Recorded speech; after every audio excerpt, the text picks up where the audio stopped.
Le Grand Prix d'Italie s'est terminé en totale frustration pour Fernando Alonso.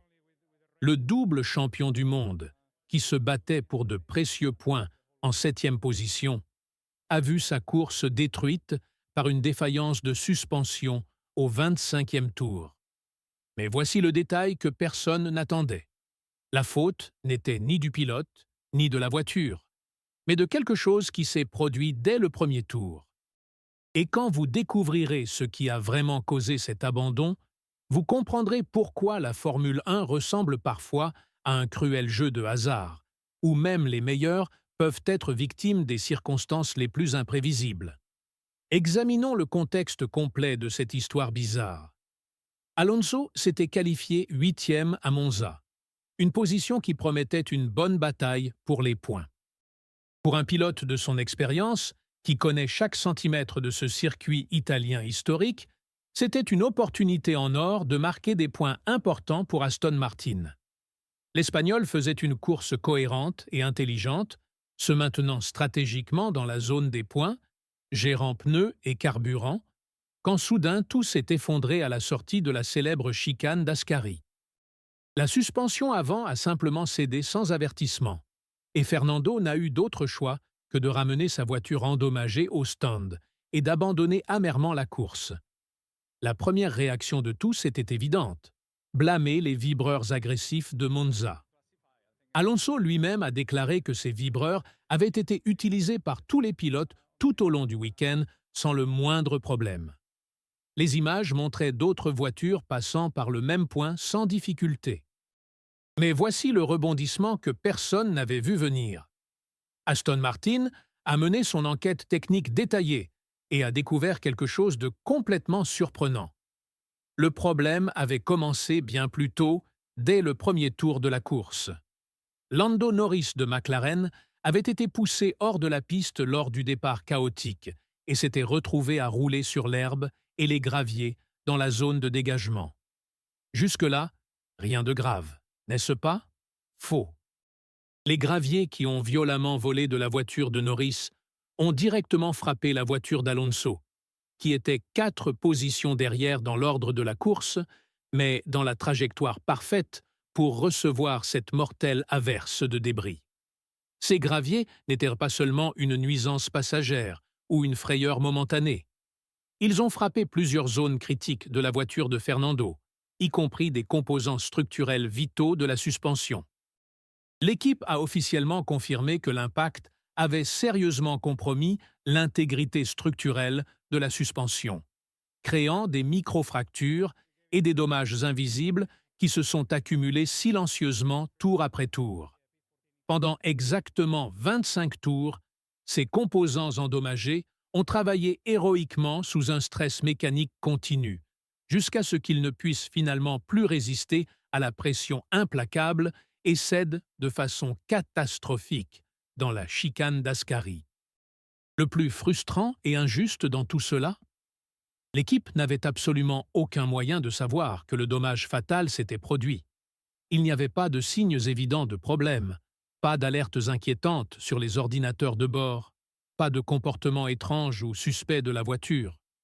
Fernando a continué à piloter avec sa maîtrise habituelle, sans imaginer un seul instant qu'il était assis sur une véritable bombe à retardement mécanique. Ce n'est que lorsque la suspension a finalement cédé dramatiquement que ce qui s'était passé au premier tour est devenu clair comme de l'eau de roche, dans une chaîne d'événements que personne ne pouvait prévoir. Parlons maintenant de l'impact dévastateur de cet abandon inattendu. Fernando Alonso n'est pas n'importe quel pilote se battant désespérément pour des points en milieu de peloton.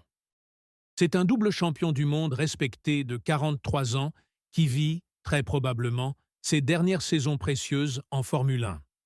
Chaque point gagné est aussi précieux que l'or, chaque opportunité de podium est aussi rare qu'un diamant, chaque course pourrait être l'une des dernières de sa carrière absolument légendaire.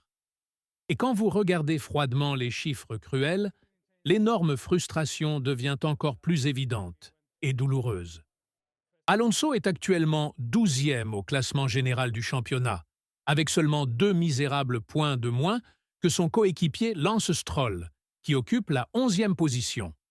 Dans la féroce bataille entre les équipes, Aston Martin est 6e au championnat des constructeurs, avec 62 points durement gagnés, seulement 1 point devant Racing Bulls. Chaque point fait une différence cruciale dans cette lutte féroce et implacable pour des positions précieuses dans le milieu de grille compétitif. Fernando lui-même n'a pas du tout caché sa frustration croissante. Il a mis en évidence un schéma cruel et injuste qui se répète systématiquement dans sa saison. Chaque fois qu'il a une course véritablement compétitive, avec des chances réelles et concrètes de marquer des points, quelque chose d'inexplicable se produit. À Monaco, il était confortablement en 6e position lorsqu'il a eu de graves problèmes de moteur. Maintenant, à Monza, de nouveau dans la zone des points, il a subi cette défaillance de suspension causée par quelque chose de complètement hors de son contrôle. Pendant ce temps, lors des courses où Aston Martin était complètement hors course, comme à Spa, où ils ont terminé un tour entier derrière les leaders, tout a parfaitement fonctionné. Ce type de situation soulève des questions profondes et intéressantes sur le rôle imprévisible du hasard dans la Formule 1 moderne. Nous vivons dans une ère technologique impressionnante, où chaque composant microscopique est constamment surveillé par des capteurs sophistiqués, où des millions de données sont analysées en temps réel par des super-ordinateurs. Mais pourtant, un simple gravier volant chaotiquement d'une voiture à l'autre au premier tour peut complètement déterminer le résultat d'une course entière. C'est un humble rappel que, aussi spectaculaire que soit la démonstration d'ingénierie de pointe qu'est la Formule 1, elle se déroule toujours dans le monde réel et imparfait, où des variables complètement imprévues peuvent tout changer en quelques secondes fatales. Pour Fernando Alonso, cet abandon amer représente bien plus que des points de championnat perdus. Il symbolise parfaitement la cruelle réalité d'un sport où le talent pur, l'expérience vaste et la préparation méticuleuse peuvent être impitoyablement annulés par des facteurs complètement aléatoires et injustes. Un pilote qui a généreusement consacré 4 décennies entières de sa vie au sport automobile, qui a conquis 2 titres mondiaux historiques, qui montre encore une vitesse impressionnante et un pilotage brillant à 43 ans, voit sa course détruite par des graviers qui n'ont même pas directement touché sa voiture. Cette histoire dramatique de Monza est un microcosme parfait de la Formule 1. Un sport fascinant où la gloire absolue et la frustration amère marchent côte à côte, où le talent humain rencontre violemment l'imprévisibilité cruelle de la physique, où une seconde de malchance peut complètement détruire des semaines de préparation intense. Fernando Alonso continuera à se battre avec détermination, car c'est exactement ce que font naturellement les grands champions. Mais des épisodes comme celui-ci nous rappellent douloureusement que, en Formule 1, ce ne sont pas toujours les plus méritants qui gagnent. Et vous, que pensez-vous de cette explication complètement surprenante de l'abandon d'Alonso? Avez-vous déjà vu une situation similaire, où des graviers d'une autre voiture ont causé une défaillance mécanique 25 tours plus tard? Laissez votre opinion dans les commentaires et abonnez-vous à la chaîne pour ne manquer aucune analyse des coulisses de la Formule 1.